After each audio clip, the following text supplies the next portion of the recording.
What is up, guys? Welcome back to the Kentucky Postgame Show. I'm Fletch, joined with Mario and Michael Hunt. Please like, please subscribe. We are not in the studio today, but we had to bring it to you. So anything we can do to get you all the information out there, that's what we're going to do. So today we're on Zoom call.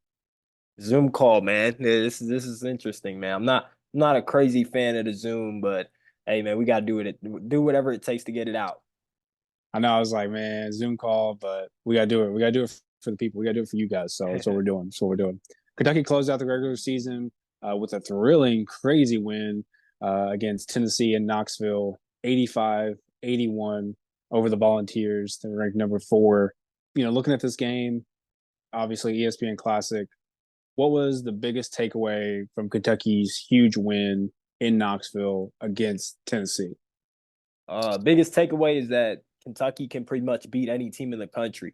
I think that's been said, over the past few weeks. We've seen it. We've seen them knock down the biggest titans in college basketball. Tennessee being the next team to get dethroned by Kentucky. Kentucky honestly played an amazing game. They defended well. Foul trouble was an issue. Like I said, it was probably going to be an issue. So I was right on that. But I like the execution by Kentucky overall. Big game from Sheppard, stepping up, having another big game, proving that he's not only one of the best freshmen in college basketballs, but he's actually one of the best players in college basketball. I liked what I saw from Kentucky. And how about Dalton Connect? How about him? He's a superstar. You're not gonna get you're not gonna see a lot of players like him come across you. I'm not, honestly I'm excited to see Kentucky continue to get better. Their defense was one thing that was very, very apparent. They definitely made some strides defensively. So I have to give it to Kentucky for sure. What I'd add to that is pretty much what we talked about last episode. Don't connect to me. 50% on 40 points, scored half their points. We didn't have an answer for the guy. Didn't have an answer for it. But same thing, Reed Sheppard, huge game. If he didn't solidify SEC Freshman of the Year and Sixth Man of the Year, same game, don't know how you could put those in no other category to other freshmen in the country.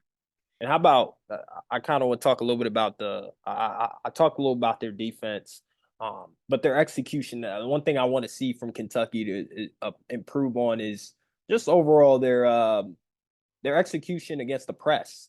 Those last few minutes got a little choppy there. I don't know what was going on exactly in terms of the turnovers that we had, but we were up by 10 with 1 minute and 30 seconds to go in the game, and before you know it, Tennessee was looking like they had a chance to tie it up with 1 3-pointer.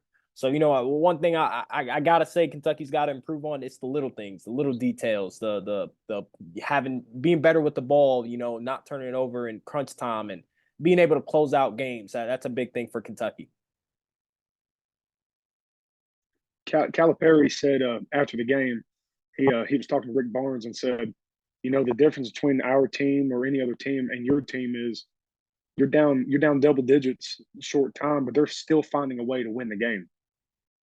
That's a different breed other than other teams trying to get back in the game. No, they're trying to win the game. Down 9, like you said, a minute. They had a chance to tie it. They had a good look. They missed a shot. Thank goodness. But it was a good look, clean look at a 3, and they missed the shot. But hey, like you said, Kentucky has to find a way to close games better than that, regardless of who you play. The talent is only going to get better in every game you play thus far. Last episode, you were talking about the score of this game, and you got it pretty close. This one was 85-81. What did you say last episode? What was the score? I think I said it wouldn't surprise me if we went up double digits and won a close game. I think I said 88-84. We won by 4, 85-81, but it shouldn't have been that close. We should have just put the nail in the coffin, but it was an SEC classic, college basketball classic as well. No, 100%. You're not wrong about that, Mike. With Kentucky now on a 5-game win streak and a big quad 1 win to end the season, which seed do you put Kentucky in at the end of March Madness so far?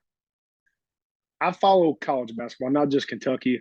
There was a lot of upsets yesterday, and it changed up the rim for me for the simple fact that don't know how in the world they have us projected as a 5 right now.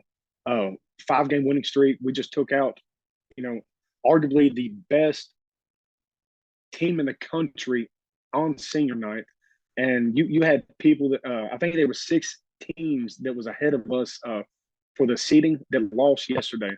So if we can take care of business in Nashville, I don't see how we could not be in a 2 seed. I think that's our ceiling. I think a 1 is out of the way, but I think if we take care of business in Nashville, a 2 is still on the table. We just got to take care of business. I think it's all about the SEC tournament. What's going to happen? How far do we go in the tournament? Do we make it to Sunday? I think a lot of that has to do with what's going to be our seeding in terms of March Madness.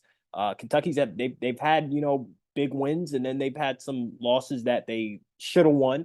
So it's totally understandable where they're at right now and what they may look like. I know 5 seed is kind of what it looks like now, but I know one thing is that March Madness, regardless of who you're playing, it's gonna be talent there. There's gonna be teams that are gonna want to win. So at the end of the day, as long as we can rack up at least four wins in the NCAA tournament, that's all that really matters. That's as far as Kentucky can go. I think if they can rack up 4 wins in that tournament, it'd be special. Reed Sheppard, man. Reed Sheppard just continues to dominate college basketball. For you two, where does he rank compared to other Kentucky greats? Reed Sheppard is just keeps impressing me, keeps surprising me all year. Ever since he got to the campus of the University of Kentucky, he's been just the word surprise. He's been developing at a high level, and it's the confidence. I'm sure he's noticing that. He's on the top of the draft. The mock drafts in the NCAA tournament. So I would say I think confidence is definitely key for this guy. He's confident, doesn't necessarily boast a lot or has that arrogant style, or he doesn't. But deep down, you can tell he's confident. As far as comparing to the Kentucky guards that have been in the University of Kentucky, I rank him. I think his story makes him at the upper end of the list. His dad and mom both played for the University of Kentucky. And him being that prodigal son, who was taking college basketball by storm. I gotta say his story definitely makes it very intriguing, and it's a very unique story that you don't see every day. That definitely puts him at the top of the list in terms of Kentucky guard play. But I don't want to say he's the best guard that ever played for Kentucky, but I would say he's top 15, top 10 for sure. My thought on Reed Sheppard and how he compares with the UK greats is let's backtrack to 2019. We had a guy, 4-star Tyler Hero. He was supposed to come into Kentucky to be a 2-3 year player. He took us by surprise. Ended up being I think he was drafted 14th overall. So I compare, the style of play is different. Reed Sheppard's a lot different, better poised. Just a story like you said. Reed Sheppard come in expected. He was our worst recruit. When I say worst recruit, he was still a 5-star, but he was the worst rated player we got, and arguably he is our best rated player we got. And it's just, to me, it's surprising that he changed the outcome of our season being the worst. He's going to be here 2, 3, 4 years maybe, and I would say you're right, about 10 to 12. He's in that realm. We've had a lot of great guards in the past 14, 15 years. So it just depends on how he goes from here. The next step's probably going to be NBA, whether we like it or not. He'll probably go pro this year and be top 5, top 10 pick. We'll see where he grows from there, but he's elite in my book. Next up, after the regular season, we have the SEC tournament. What are your final thoughts on Kentucky's SEC bracket play out? Like we mentioned in the episode before, I wanted to steer away from Tennessee as far as possible, and we done what we had to do. We had to beat them on senior night down in Tennessee, and I think we draw the winner of Texas A&M and Ole Miss, which they played last night, and I don't know if anybody had watched that, but A&M looked elite, won by 20, 30 points. They looked elite. So that kind of worries me a little bit.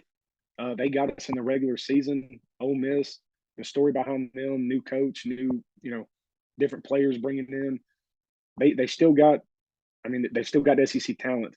Now, I don't want to take anything for granted. We're looking ahead right now to, steer away from Tennessee, but just like we said earlier, man, anybody can win this tournament. The skill level in the SEC is crazy.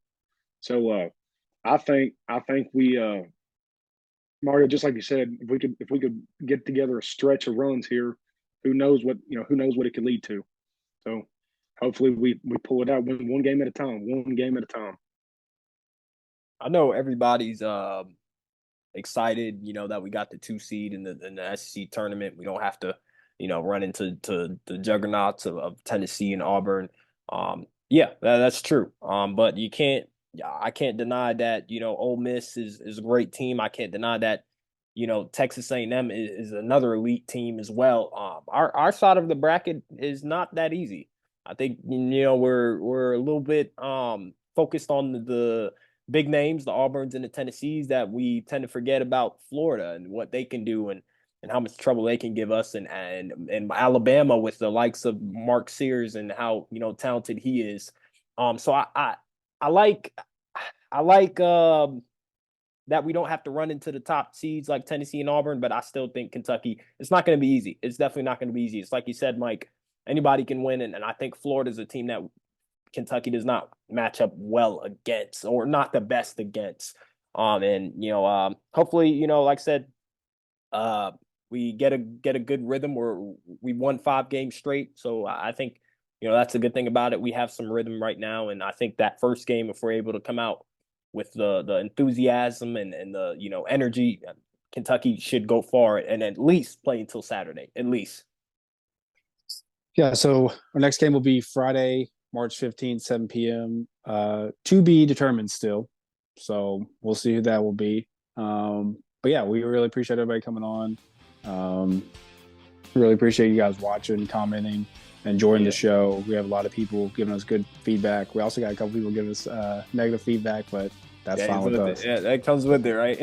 Comes with it. Now, we appreciate it. Don't forget to like and subscribe. We'll be back. It's called March Madness, so we're prepared for anything right now.